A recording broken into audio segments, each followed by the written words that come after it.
ఓం నమ శివాయ. అందరికీ నమస్కారం అండి. ఆగస్టు 28వ తేదీన మనకు రాఖీ పౌర్ణమి రాబోతుంది. అదే రోజున చంద్రగ్రహణం అనేది కూడా ఏర్పడుతుంది. అంటే ఈ రోజున మనకు 3వ శ్రావణ శుక్రవారం కూడా జరుపుకుంటూ ఉంటాము. ఈ 3వ శ్రావణ శుక్రవారం రోజున మనకు రాఖీ పౌర్ణమితో కూడినటువంటి అతిపెద్ద చంద్రగ్రహణం అనేది ఏర్పడింది. కాబట్టి ఇది కొడుకులు ఎవరైతే ఉన్నారో కొడుకులు ఉన్నటువంటి వారికి దోషంతోటి గండంతోటి వచ్చిందని చెప్పేసి మనకు పండితులు చెప్తున్నారు. కాబట్టి కొడుకులు ఉన్నటువంటి ప్రతి తల్లి కూడా మీ ఇంట్లో మీకు అందుబాటులో ఉన్నటువంటి వస్తువులతోటి రూపాయి ఖర్చు అనేది లేని ఈ చిన్న పరిహారం అనేది మీరు చేసుకోవడం వలన కొడుకులతో వచ్చినటువంటి ఈ కీడు ఏదైతే ఉందో అదంతా కూడా పూర్తిగా తొలగిపోతుంది. ఎందుకంటే చంద్రగ్రహణం అంటే చంద్రుడికి గ్రహణం పట్టినప్పుడు ఆ రోజున ప్రకృతిలో రకరకాలైనటువంటి మార్పులు చేర్పులు అనేవి జరుగుతూ ఉంటాయి. నిజానికి మన భారతదేశంలో చంద్రగ్రహణ ప్రభావం అయితే లేదు. మన భారతదేశంలో ఇది పెద్దగా కనిపించదు. కాబట్టి ఆహార నియమాలు కానీ లేదా శోధక నియమాలు కానీ పట్టు విడుపు స్నానాలు కానీ లేదా దేవాలయాలు మూసివేయడం కానీ ఇవన్నీ కూడా ఏమీ లేవు. కానీ ఈ కొడుకులు ఉన్నటువంటి వారికి మాత్రం ఈ చంద్రగ్రహణం యొక్క కీడు దోషం అయితే మాత్రం ఖచ్చితంగా ఉంది అని చెప్పేసి మనకు జ్యోతిష పండితులు చెప్తున్నారు. కాబట్టి కొడుకులు ఉన్నటువంటి వారికి ఎలాంటి పరిహారం చేయాలి అని ఈ వీడియోలో తెలుసుకుందాం. ముందుగా ఈ వీడియోకి ఒక లైక్ కొట్టి ప్రతి ఒక్కరూ ఓం నమ శివాయ అని కామెంట్ చేయండి. కొడుకులు ఉన్నటువంటి వాళ్ళ మీద ఎప్పుడూ కూడా నరదిష్టి ప్రభావం అనేది చాలా ఎక్కువగా ఉంటుంది. అలాగే చిన్నపిల్లల దగ్గర నుంచి ఆ పిల్లోడు ఎదుగు మీద చాలామంది దిష్టి అనేది ఉంటుంది. వాళ్ళ దాకా ఎందుకండి, మన అయిన వాళ్ళే ఏడుస్తూ ఉంటారు. అలాంటి ఏడుపులు అనేవి ఇలాంటి గ్రహణ సమయాలలో వాటి యొక్క ఎఫెక్ట్ అనేది ఎక్కువగా పడటానికి అవకాశం అనేది ఉంటుంది. కాబట్టి 6 నెలల పిల్లవాడి దగ్గర నుంచి 50 ఏళ్ల మగవాళ్ళ వరకు ఈ పరిహారం అనేది చేయాల్సిందే. దీనికి అప్పుడే వండిన అన్నం అనేది కావాలి. మనము ఆ అన్నం వండినప్పుడు అన్నం ఎవరూ తినకుండా నిండుగా ఉన్న అన్నంలోంచి ఒక ముద్ద తీసుకోవాలి. ఎక్కువ అవసరం లేదు. అన్నంతో ఈ పరిహారం అనేది చేయటం వలన పిల్లవాడి మీద ఎంత చెడు ఉన్నా ఎంత నెగిటివ్ ఉన్నా పిల్లవాడికి అంతా కూడా తొలగిపోతుంది. ముఖ్యంగా ఈ గ్రహణ సమయాలలో కాబట్టి ఈ పరిహారం అనేది చేసుకోవడం వలన మీకు ఈ చెడు అంతా కూడా తొలగిపోతుంది. ఈ చంద్రగ్రహణంతో పాటు ఇదే రోజున 3వ శ్రావణ శుక్రవారం కూడా వచ్చింది. కాబట్టి ఇది లక్ష్మీదేవికి ఎంతో ఇష్టమైనటువంటి రోజు. కాబట్టి మనం నియమనిష్టలతోటి ఈ పరిహారం అనేది చేసుకుంటే చాలా మంచి రిజల్ట్ అనేది ఉంటుంది. ఈరోజు చంద్రుడు కాస్త ఎరుపు రంగులోకి కూడా మారుతాడు. ఇలా చేయటం వలన మన మీద ఉండే బిడ్డల మీద ఉన్నటువంటి చెడు పోవటంతో పాటుగా ధనపరంగా కూడా వాళ్ళు మంచిగా ఎదుగుతారు. 2 పిల్లలు ఉన్నా కూడా మీరు చేసుకోవచ్చు. అయితే విడివిడిగా చేయాలి. ముందుగా ఈ పరిహారానికి మనం ఇందాక చెప్పుకున్నట్లు నిండుగా ఉన్న అన్నం అనేది తీసుకోవాలి. వండగానే కాస్త ఒక ప్లేట్లో తీసుకుని పక్కన పెట్టుకోవాలి. మనకి ఒక ముద్ద అన్నం అయితే సరిపోతుంది. ఎక్కువ అవసరం లేదు. ఒక పిల్లవాడు ఉంటే ఒక ముద్ద, 2 పిల్లలు ఉంటే 2 ముద్దలు. ఇది మీరు గుర్తించుకోండి. అలా పక్కన ప్లేట్లో కానీ ఒక పళ్ళెంలో కానీ తీసుకుని పెట్టుకోండి. అయితే నిండుగా ఉన్న అన్నం అయితేనే పనిచేస్తుంది. ఎవరైనా తింటే మాత్రం పని చెయ్యదు. మీరు తినాలనుకుంటే కాస్త ఒక గిన్నెలో తీసి పక్కన పెట్టుకొని మీరు తర్వాత తినేసేయండి. ముందుగా అన్నం అనేది సిద్ధం చేసుకుని పెట్టుకోవాలి. తర్వాత కుంకుమ కావాలి.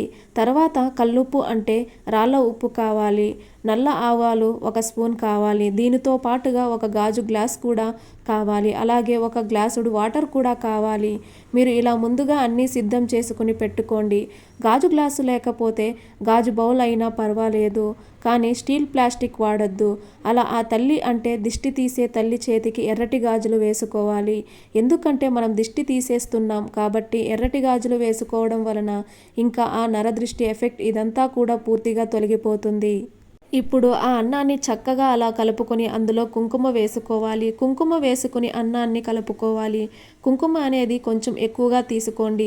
ఎందుకంటే ఆ అన్నం ముద్ద మొత్తం ఎక్కడా కూడా తెలుపు అనేది కనబడకుండా చక్కగా ఎర్రగా ముద్ద అనేది కలుపుకోవాలి. ఈ కుంకుమ కలిపినటువంటి ఎర్రటి అన్నం ముద్ద అనేది చాలా శక్తివంతమైనది. ఈ ఎరుపు కుంకుమ ఏంటంటే ఈ నెగిటివ్ ఎనర్జీని, నకారాత్మక శక్తులని మీ బిడ్డ మీద పడిన ప్రత్యేకంగా ఎవరి చూపులు అయితే పడుతున్నాయో, ఎవరి చెడు కన్ను అయితే పడుతుందో, ఎవరి నరదిష్టి అయితే పడుతుందో అలాంటి వాటన్నింటినీ కూడా ఈ కుంకుమ అంటే మనం ఎర్రటి అన్నం ముద్ద నెగిటివిటీని అన్ని రకాలుగా లాగేస్తుంది. అంటే 4 దిక్కుల నుంచి వచ్చేటటువంటి సమస్యలను, నలుగురి యొక్క ఏడుపులు, మీ బిడ్డ మీద ఉన్నటువంటి ఏడుపులను అన్నింటినీ కూడా ఈ కుంకుమ ముద్ద అనేది పూర్తిగా లాగేస్తుంది. ఇలా అన్నం ముద్దను అనేది మనం తీసుకుని పక్కన పెట్టుకోవాలి. ఇక ఒక గాజు గ్లాస్ని తీసుకోండి. ఈ ఎర్రటి అన్నం ముద్దను అందులో వేసుకోవాలి.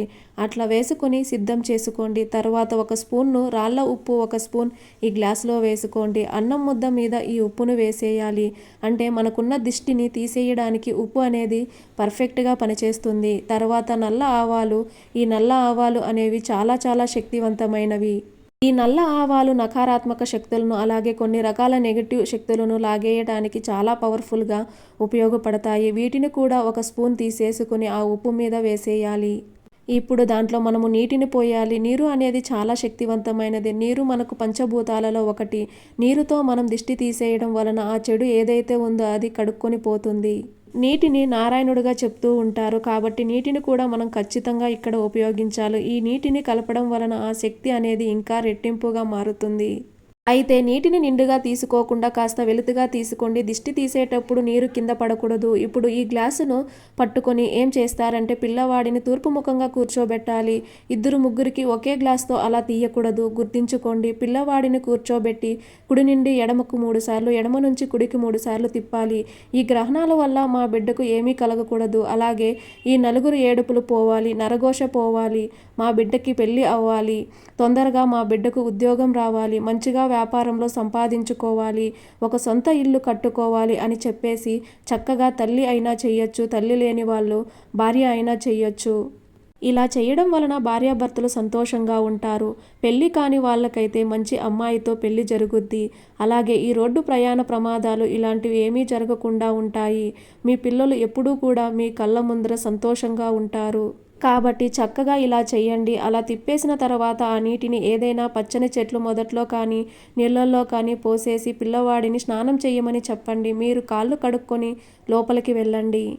ఈ పరిహారం చేయటం వలన పిల్లల మీద ఉన్నటువంటి కీడు అంతా తొలగిపోతుంది. కాబట్టి ప్రతి తల్లిదండ్రి తప్పకుండా ఈ పరిహారం అనేది చెయ్యండి. ఈ దిష్టి తీసే సమయం మాత్రం ఆగస్టు 28వ తేదీన ఈ శ్రావణ శుక్రవారం రోజున సాయంత్రం సంధ్యావేళ 4 గంటల దగ్గర నుంచి రాత్రి 12 గంటల లోపు వరకు మీరు దిష్టి తీసేయొచ్చు. ఉదయం మధ్యాహ్నం కన్నా కూడా ఈ సమయాల్లో తీస్తే పిల్లల మీద ఉన్నటువంటి కీడు, చెడు, ఈ గ్రహణాల యొక్క ఎఫెక్ట్ ఇలాంటివన్నీ తొలగిపోయి మీ బిడ్డలు నిండు నూరేళ్లు సంతోషంగా హాయిగా ఉంటారు. కాబట్టి చక్కగా ఈ పరిహారం అనేది చేసుకోండి. ఈరోజు నాన్ వెజ్ తినకూడదు, నలుపు రంగు బట్టలు వేసుకోకూడదు, అలాగే స్నానం చేయకముందున ఈ పరిహారం చేయొచ్చు. పరిహారం చేసిన తర్వాత మాత్రం తప్పనిసరిగా స్నానం చేయాలి. తల్లి మాత్రం ఎరుపు రంగు గాజులు వేసుకోవాలి. తలకు నూనె రాసుకోకూడదు, తల మీద నీళ్లు చల్లుకోవాలి. ఇలాంటి నియమాలు మాత్రం పాటిస్తూ ఈ పరిహారం చేయండి. తూర్పు ముఖంగా గుమ్మానికి బయట వైపు కూర్చోబెట్టి తీయాలి. గుర్తించుకోండి. ఇక మీకు పర్ఫెక్ట్గా తిరుగులేని రిజల్ట్ అనేది ఉంటుంది. ఈ వీడియో మీకు ఉపయోగకరంగా ఉంది అని అనిపిస్తే ఖచ్చితంగా ఒక లైక్ కొట్టి మన ఛానల్ని సబ్స్క్రైబ్ చేసుకుని మీకున్న ధర్మ సందేహాలకు మాకు కామెంట్ ద్వారా తెలియజేయండి. ఓం నమః శివాయ.